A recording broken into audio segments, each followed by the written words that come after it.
You paid $200 for a storage unit nobody else wanted. It's worth 1.1 million now. Not the unit itself, what was hidden inside it. Nobody at that auction knew what they were looking at that morning. Not even you, for the first 11 minutes. The facility sat off Route 9, the kind of place with low metal roll-up doors and fluorescent lights that hum slightly out of tune. The kind of place that holds an auction every few months, once a unit's rent has gone unpaid long enough for the facility to legally sell off whatever's inside.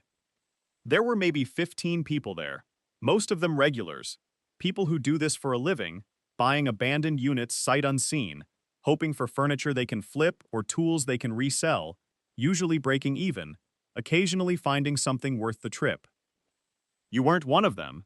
You'd been to 3 of these auctions over the past 2 years, more out of curiosity than strategy, and walked away from 2 of them with nothing but a folding table and a box of Christmas ornaments you donated a week later. Unit 214 came up around 11. The auctioneer rolled the door up halfway, the only look anyone got before the bidding started. In the gap, a stack of plastic bins, an old dresser missing a drawer, and a tarp covering something boxy in the back corner that nobody bothered to ask about. Bidding opened at $25. It crept up the way it usually does. 2 or 3 regulars trading small bids back and forth, nobody especially invested.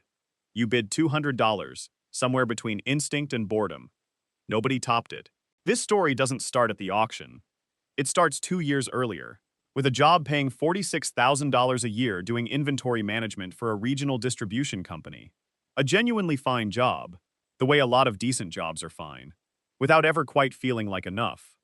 Somewhere in that stretch, you'd picked up a habit that had nothing to do with making money and everything to do with staying curious about something outside the warehouse. Late on Friday nights, after a long week, you'd watch storage auction videos online, the kind where people film themselves opening units they bought sight unseen, sometimes finding garbage, occasionally finding something that made the whole video worth watching.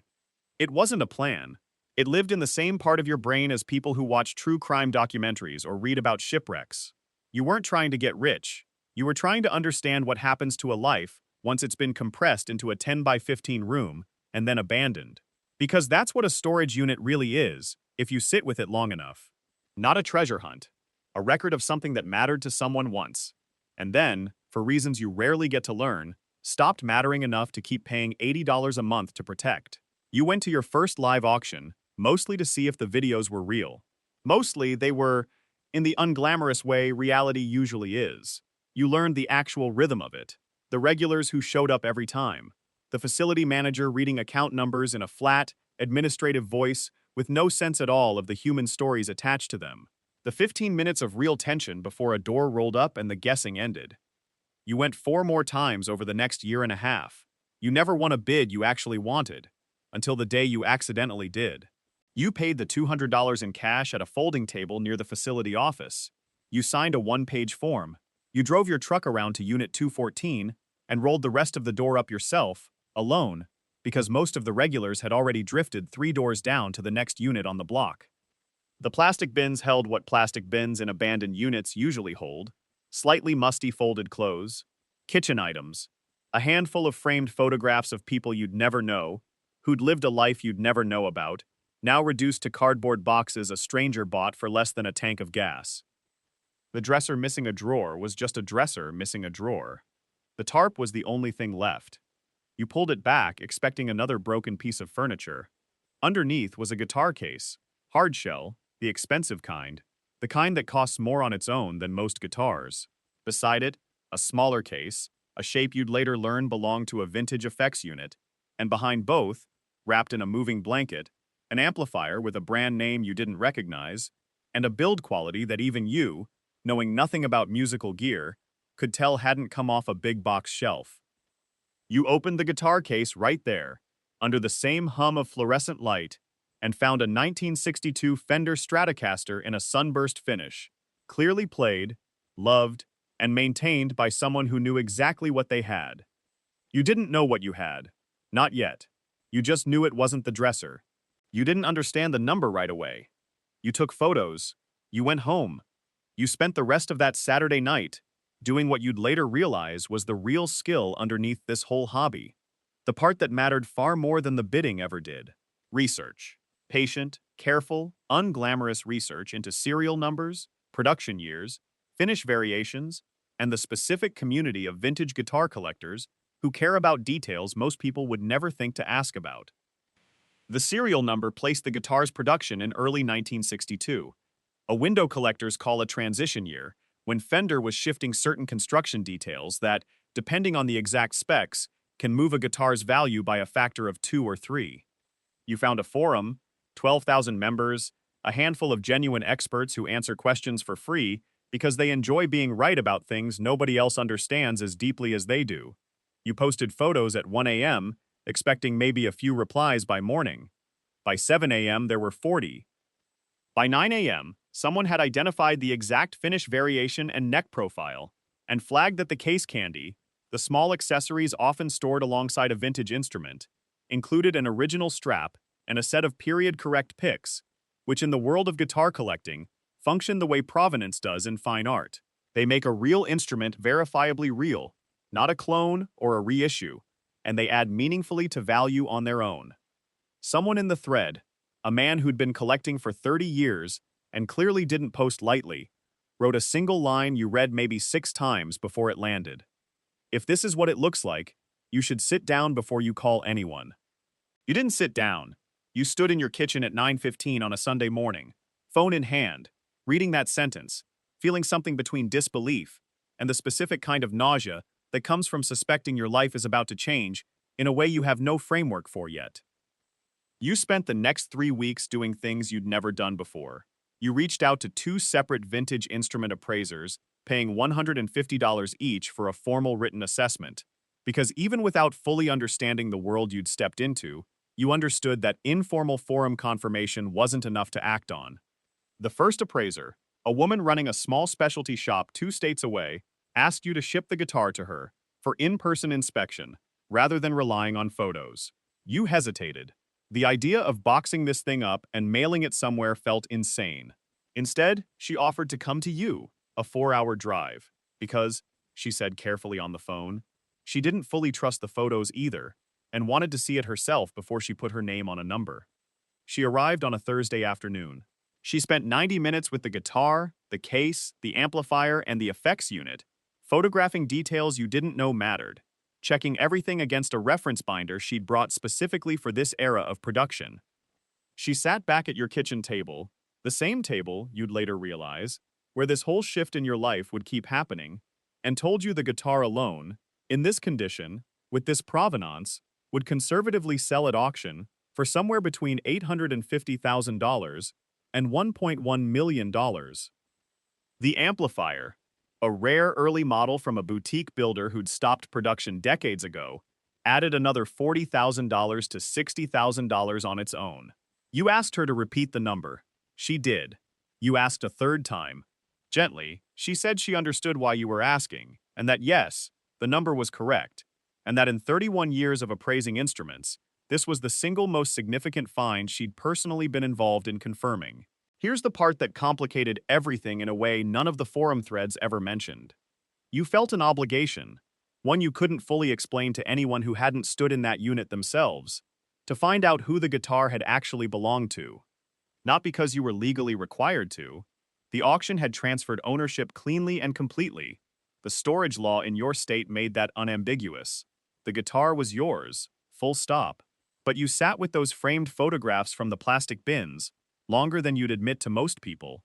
A woman, middle-aged in the pictures, sometimes alone, sometimes with a man who looked like her husband, occasionally holding a guitar that looked a lot like the one now sitting in your living room, insured for a number you still hadn't fully absorbed.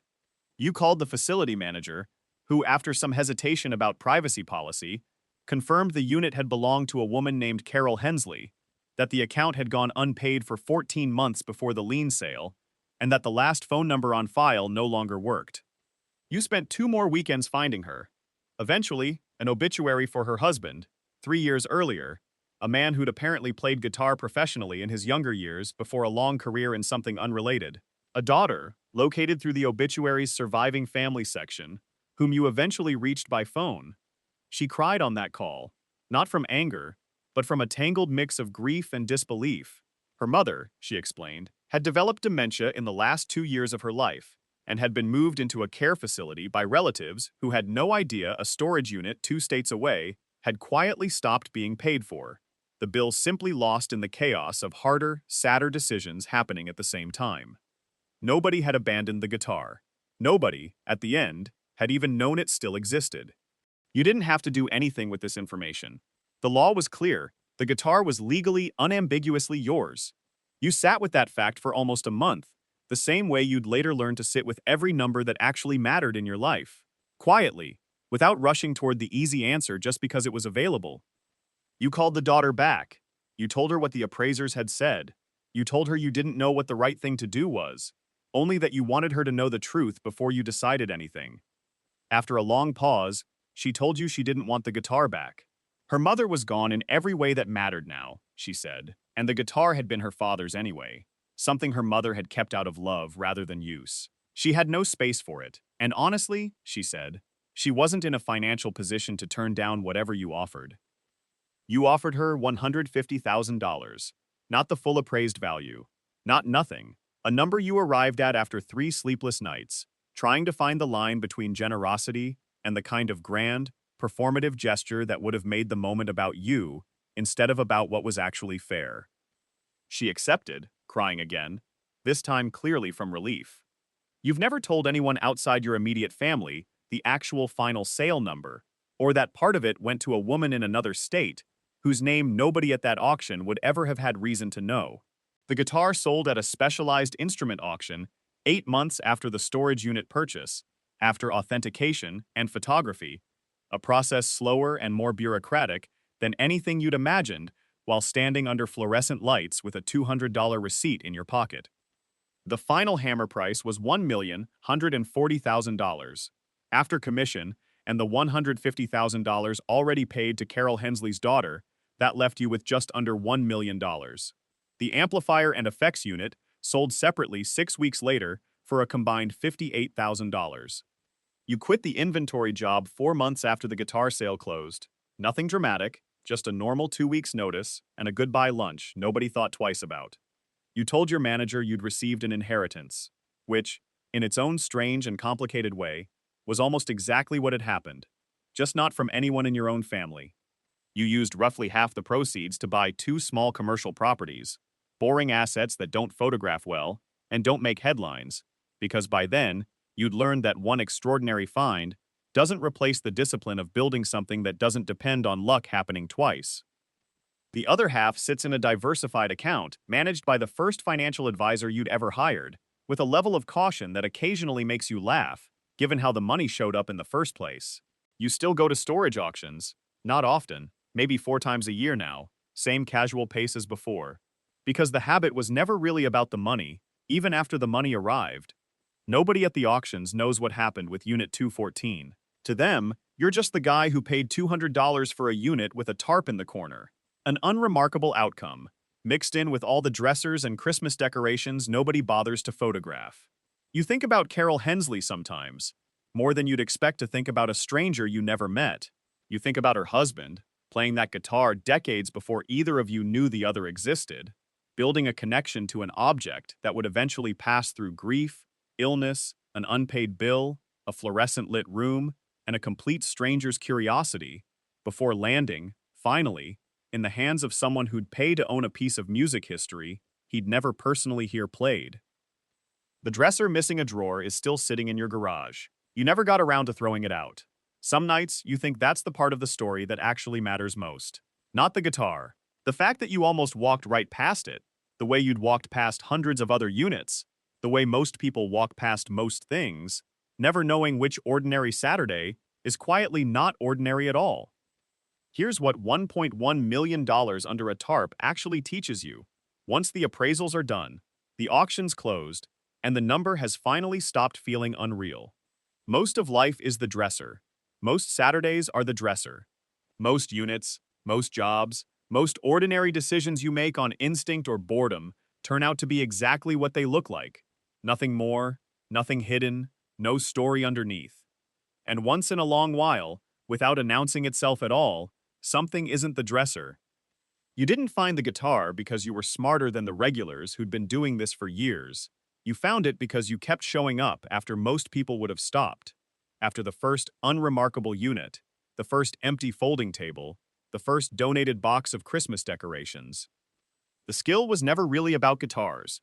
It was about staying curious long enough that when the moment actually arrived, you were standing in the room for it, holding a $200 receipt, pulling back a tarp nobody else had bothered to ask about.